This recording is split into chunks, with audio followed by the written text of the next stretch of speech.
విశాఖ జిల్లాలో private travels bus దగ్ధమైన breaking చూస్తూ ఉన్నాం. మంటలు చెలరేగి పూర్తిగా కాలిపోయింది ట్రావెల్స్ బస్. విశాఖ జిల్లా కసింకోట మండలం పరవాడపాలెం వద్ద ఓలువో బస్సు దగ్ధమైన దృశ్యాలను మనం చూస్తున్నాం. కావేరీ ట్రావెల్స్కు చెందిన ఈ బస్సులో ఉన్న 50 మంది ప్రయాణికులు సురక్షితంగా బయటపడ్డారు. హైదరాబాద్ నుంచి అనకాపల్లికి పెళ్లి బృందం వెళుతోంది. బస్సు నుంచి పొగలు వస్తున్నాయని పక్కనే కారులో ఉన్నవారు చెప్పడంతో వెంటనే ప్రయాణికులు దిగిపోయారు. క్షణాల్లోనే బస్సులో మంటలు వ్యాపించాయి. పూర్తిగా దగ్ధమైంది.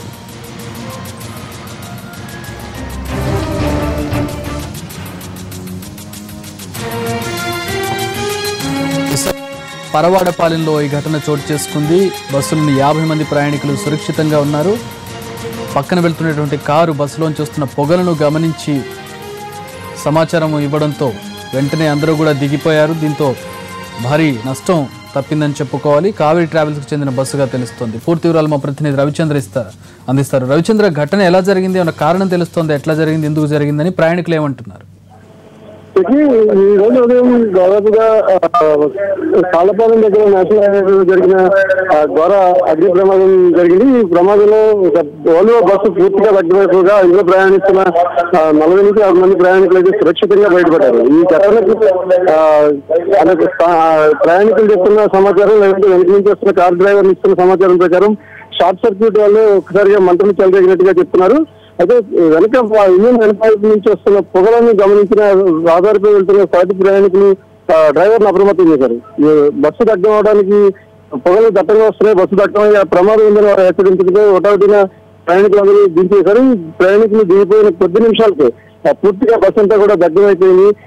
ఈ మరికొద్దిసేపు ప్రయాణం కానీ సాగి ఉంటే ఘోర ప్రమాదం జరిగింది, ప్రాణ నష్టం కూడా జరిగిందన్న ఆందోళన అటు ప్రయాణికులు ఖచ్చితంగా ప్రాణ నష్టం జరిగి ఉండేది రవిచంద్ర.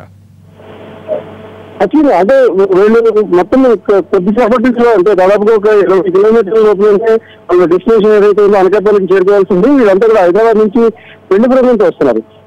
దాదాపుగా చివరికి డెస్టినేషన్ 20 కిలోమీటర్ల ముందరగా జరిగిన ఈ ఘటనలో ఒక విధంగా అదృష్టవశాత్తు వీరంతా కూడా ప్రాణాలతో బయటపడినట్టుగానే చెప్పుకోవచ్చు. మనం చూస్తున్నట్టు విజయవాడ చూసినట్టయితే భారీ మంటలు చెలరేగి నిమిషాల వ్యవధిలోనే దాదాపుగా బస్సు అంతా కూడా బూడిదైపోయిన పరిస్థితి కనబడుతుంది. ఈ క్రమంలో నిజంగానే మంటలు కానీ రన్నింగ్ లో ఉండగా బస్సు రన్నింగ్ లో ఉండగా కానీ వ్యాపించుంటే మాత్రం భారీగా ప్రాణ నష్టం జరిగింది. అదృష్టవశాత్తు వీళ్ళెవరికి కూడా ఎలాంటి ఇబ్బంది కలగకుండా బయటపడ్డారు.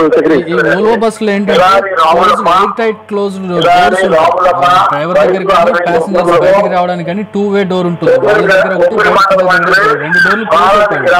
సో ప్రాణ నష్టం సంబంధించిన ఏం కాలేదు. అయితే బస్సు యాజమాన్యం కావేరీ ట్రావెల్స్ కి సంబంధించిన తెలుస్తుంది. బస్సు యాజమాన్యం ఏమంటుంది, అలాగే కొంతమంది ప్రాణాలు దక్కించుకోవడానికి దూకేసినట్లుగా వాళ్ళకి కొంచెం దెబ్బలు తగిలినట్లు కూడా తెలుస్తోంది. వివరాలు ఉన్నాయా? ఈ ఘటన పైన యాజమాన్యం లేకపోతే మొత్తం అంతా కూడా ఒక షార్ట్ వాతావరణంలో ఉన్నారు. యాజమాన్యం స్పందించాల్సి ఉంటుంది.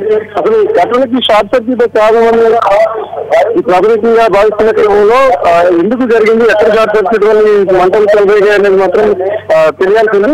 క్రితం ఆర్టీఓ అధికారులు కూడా ఈ ప్రమాదంతో దృష్టి పెట్టారు. ఫైర్ అధికారులు వచ్చిన తర్వాత అక్కడ ఏం చూశారు, ఎట్లా ఈ ఘటన అదుపు చేయగలిగారు అనేది ప్రాథమికంగా సమాచారం ప్రకటించారు. ఆర్టీఓ అధికారులు కూడా సంఘటన పైన ఆరాధిస్తున్నారు. వివరాలు బయటకు వచ్చిన తర్వాత యాజమాన్యాన్ని కూడా ప్రశ్నించే అవకాశం ఉంటుంది. మొత్తంగా ఈ ప్రమాదం అయితే త్రుటిలో భారీ ప్రాణ నష్టం నుంచి బయటపడినట్టుగానే మనం భావించాల్సి ఉంటుంది. చక్రి, వీళ్ళందరూ హైదరాబాద్ వాళ్ళ రవిచంద్ర? అయితే వేరే బాక్స్ తెలియాల్సి ఉంటుంది. వీళ్ళంతా కూడా హైదరాబాద్ నుంచి అనకాపల్లికి వస్తున్నారు. బహుశా హైదరాబాద్ నుంచి అనకాపల్లిలో జరుగుతున్న వివాహానికి వస్తున్నారు కాబట్టి హైదరాబాద్ వాస్తవ్యం అయి ఉంటుంది అనేది మనకు వస్తున్న సమాచారం. కానీ ఇందులో ఎవరున్నారు, ఎక్కడ వాళ్ళు అనేది మాత్రం కొంత క్లారిటీ రావాల్సింది. వివిధ ప్రాంతాలకు చెందిన బంధువులందరూ కూడా కలిసి అనకాపల్లికి వివాహానికి వస్తున్నట్టుగా మనకున్న సమాచారం. Chakri, right, thanks for the updates Ravichandra. మళ్ళీ కాంటాక్ట్ చేస్తాం అప్డేట్స్ కోసం. మొత్తానికి క్యాబ్ డ్రైవర్ అప్రమత్తత వల్ల, అతను చూసి చెప్పడం వల్ల భారీ ప్రాణ నష్టం సంభవించకుండా ఆగిందని చెప్పుకోవాలి. ఒకవేళ ఆ క్యాబ్ డ్రైవర్ చూడకుండా కొన్ని నిమిషాలు లేట్ అయి ఉంటే మాత్రం ఏసీ బస్సు పూర్తిగా దగ్ధమైపోయేది. ప్రయాణికులు పూర్తిగా తప్పించుకునే అవకాశం ఉండేది కాదు. ఎందుకంటే డోర్స్ క్లోజ్డ్గా ఉంటాయి ఓల్వో బస్సులు అన్నిటికీ కూడా మనకు తెలుసు. సో ఆ క్లోజ్ డోర్ నుంచి బయటపడే సమయం కూడా ఉండదు ఒక్కసారిగా మంటలు వ్యాపించాయంటే ఏసీ బస్సులో.